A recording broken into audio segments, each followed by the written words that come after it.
kelompok 5 akan mempresentasikan hasil diskusi kami. Adapun judul buku kami yaitu Menjadi Guru Profesional. Tugas, peran, dan kompetensi guru. Yang pertama, proses belajar mengajar. Proses mengajar merupakan inti dari proses pendidikan secara keseluruhan, dengan guru sebagai pemegang peranan utama. Proses belajar mengajar merupakan suatu proses yang mengandung serangkaian perbuatan guru dan siswa dalam hubungan timbal balik yang berlangsung dalam situasi edukatif untuk mencapai tujuan tertentu. Proses belajar mengajar mempunyai makna dan pengertian yang lebih luas daripada pengertian mengajar. Dalam proses belajar mengajar, adanya satu kesatuan kegiatan yang tak terpisahkan antara siswa yang belajar dan guru yang mengajar. Kedua, ada tugas guru. Guru memiliki banyak tugas, baik yang terikat oleh dinas maupun di luar dinas, dalam bentuk pengabdian. Apabila dikelompokkan menjadi 3 jenis tugas guru, yakni tugas dalam bidang profesi, tugas kemanusiaan, dan tugas dalam bidang kemasyarakatan. Guru merupakan profesi atau pekerjaan yang memerlukan keahlian khusus sebagai guru. Jenis pekerjaan guru tidak dapat dilakukan oleh sembarang orang di luar bidang kependidikan. Tugas guru sebagai profesi meliputi mendidik, mengajar, dan melatih. Mendidik berarti merumuskan dan mengembangkan nilai-nilai kehidupan. Mengajar berarti meneruskan dan mengembangkan ilmu pengetahuan dan teknologi. Sedangkan melatih berarti mengembangkan keterampilan pada siswa. Yang ketiga, ada peran guru dalam proses belajar mengajar.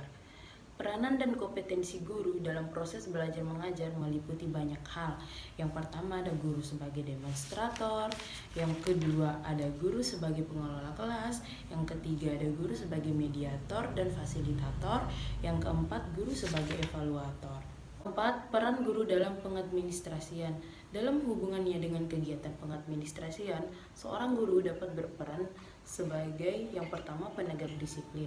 Guru harus menjaga agar tercapainya kedisiplinan. Dan yang kedua, pelaksanaan administrasi pendidikan. Selain menjadi pengajar, guru pun bertanggung jawab akan kelancaran jalannya pendidikan, dan ia harus mampu melaksanakan kegiatan-kegiatan administrasi. Kelima, peran guru secara pribadi. Dilihat dari segi dirinya sendiri, seorang guru harus berperan sebagai yang pertama petugas sosial, yang kedua pelajar dan ilmuwan, yang ketiga orang tua, yang keempat menjadi teladan, dan yang kelima menjadi keamanan. Yang keenam, ada peran guru secara psikologis. Nah, yang pertama sini ada ahli psikologis pendidikan, yang kedua seniman dalam hubungan antar manusia, yang ketiga ada pembentuk kelompok sebagai jalan atau alat dalam pendidikan, yang keempat ada Catholic Egan, yang kelima ada petugas kesehatan mental. Yang ketujuh di sini ada kompetensi profesionalisme guru. Kompetensi merupakan perilaku yang rasional untuk mencapai tujuan yang disyaratkan sesuai dengan kondisi yang diharapkan. Adapun kompetensi guru merupakan kemampuan seorang guru dalam melaksanakan kewajiban secara bertanggung jawab dan layak. Persyaratan profesi. Yang pertama, menuntut adanya keterampilan yang berdasarkan konsep dan teori ilmu pengetahuan yang mendalam. Yang kedua, menekankan pada suatu keahlian dalam bidang tertentu sesuai dengan bidang profesinya. Yang ketiga, menuntut adanya tingkat pendidikan keguruan yang memadai. Yang keempat, adanya kepekaan terhadap dampak kemasyarakatan dari pekerjaan yang dilaksanakannya. Dan yang kelima, memungkinkan perkembangan sejalan dengan dinamika kehidupan. Baik, di sini saya akan menjelaskan kondisi belajar mengajar yang efektif. Pertama itu melibatkan siswa secara aktif. Aktivitas belajar murid yang dimaksud di sini adalah aktivitas jasmania maupun aktivitas mental. Aktivitas belajar murid dapat digolongkan beberapa. Yang pertama itu aktivitas visual, yang dimana seperti membaca, menulis, dan melakukan eksperimen dan demokrasi. Terus yang kedua itu aktivitas lisan, yang dimana seperti bercerita, membaca sajak, tanya jawab, diskusi, dan menyanyi. Yang ketiga itu aktivitas mendengarkan, seperti mendengarkan penjelasan guru, ceramah, dan pengarahan. Yang keempat aktivitas gerak, seperti senam, atletik, menari, dan melukis. Yang kelima atau yang terakhir itu adalah aktivitas menulis, seperti mengarang, membuat makalah, membuat surat. Kedua itu adalah menarik minat dan perhatian siswa. Menarik minat dan perhatian siswa itu tergolong menjadi dua. Yang pertama itu perhatian terpusat, yang kedua itu perhatian berbagi. Adapun yang ketiga itu adalah membangkitkan motivasi siswa, yang tergolong menjadi dua juga. Yang pertama itu motivasi intrinsik, yang kedua itu motivasi ekstrinsik. Adapun yang keempat itu adalah prinsip individualitas, yang dimana individualitas ini adalah salah satu masalah utama dalam pendekatan belajar mengajar ialah masalah perbedaan individualitas. Setiap guru memahami bahwa tidak semua murid dapat mempelajari apa-apa yang ingin dicapai oleh guru. Dan yang kelima itu peragaan dan pengajaran, yang dimana itu alat peragaan dan pengajaran. Pengajaran adalah alat-alat yang digunakan guru ketika mengajar untuk membantu, memperjelas, memberi pelajaran yang disampaikan kepada murid.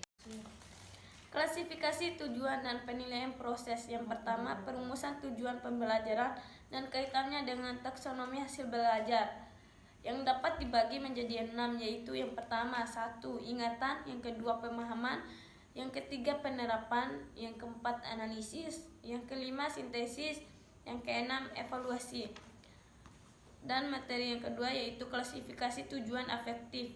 Yang pertama yaitu penerimaan, yang kedua pemberian respon, yang ketiga penilaian, yang keempat pengorganisasian, yang kelima karakteristik. Materi yang kedua yaitu penilaian keterampilan proses. Penilaian proses dapat diartikan penilaian terhadap proses belajar yang sedang berlangsung, yang dilakukan oleh guru dengan memberikan umpan balik secara langsung kepada seseorang siswa atau kelompok siswa. Dalam melatih keterampilan proses sekaligus dikembangkan sikap-sikap yang dikehendaki seperti kreatif, kerjasama, bertanggung jawab, dan berdisiplin sesuai dengan penekanan bidang studi yang bersangkutan. Dengan program pengajaran. Yang pertama, penguasaan materi. Penguasaan materi sangatlah penting bagi seorang guru, apalagi dalam kegiatan belajar mengajar. Bagian A, ruang lingkup materi yang harus dikuasai oleh guru dan siswa. Yang B, usaha meningkatkan penguasaan materi. C, fungsi kegiatan pendalaman materi. D, langkah pembinaan untuk pendalaman materi bagi guru. Bagian kedua yaitu analisis materi pelajaran. Analisis materi pelajaran adalah hasil dari kegiatan yang berlangsung pada seorang guru meneliti isi GBPP, kemudian mengkaji materi dan menjabarkannya serta mempertimbangkan penyajian AMP adalah suatu bagian dari rencana kegiatan belajar mengajar yang berhubungan erat dengan materi pelajaran tersebut. Yang kedua, fungsinya. Analisis materi pelajaran berfungsi sebagai acuan untuk menyusun program pengajaran, yaitu program tahunan, program caturwulan, program satuan pelajaran atau persiapan mengajar, dan rencana pelajaran. Bagian D yaitu cara pengisian format AMP. Dan materi ketiga yaitu program tahunan dan program caturwulan. Program tahunan dan program caturwulan merupakan bagian dari program pengajaran. Program tahunan membuat alokasi waktu untuk setiap pokok bahasan dalam satu pelajaran. Fungsi program tahunan sebagai acuan untuk membuat program caturwulan. Program caturwulan berfungsi sebagai acuan menyusun program satuan pelajaran atau persiapan mengajar. Yang kedua, acuan kalender kegiatan belajar mengajar. Yang ketiga, untuk mencapai efisiensi dan efektivitas penggunaan waktu belajar efektif yang tersedia. Nah, yang keempat yaitu persiapan mengajar. Persiapan mengajar merupakan salah satu bagian dari program pengajaran yang memuat satuan bahasan untuk disajikan dalam beberapa pertemuan.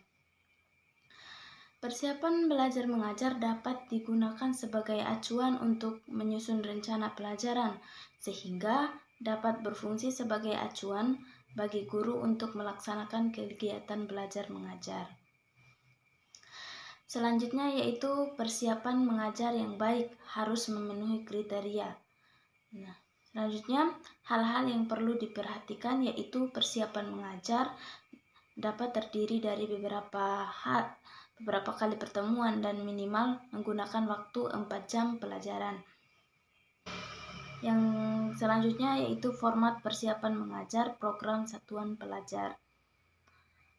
Format ini hanyalah merupakan contoh alternatif yang masih bisa dikembangkan oleh guru itu sendiri, sesuai dengan ciri-ciri komponen, bahan kajian, dan GBPP atau karakteristik mata pelajaran. Yang kelima yaitu rencana pengajaran. Rencana pengajaran merupakan persiapan guru mengajar untuk tiap pertemuannya. Fungsi dari rencana pengajaran sebagai acuan untuk melaksanakan proses belajar mengajar di kelas agar lebih efisiensi dan efektif. Selanjutnya yaitu komponen utama rencana pengajaran. Yang pertama yaitu tujuan pembelajaran khusus, yang kedua materi pelajaran, yang ketiga kegiatan pembelajaran, dan yang keempat alat penilaian proses. Materi keenam yaitu analisis hasil ulangan harian.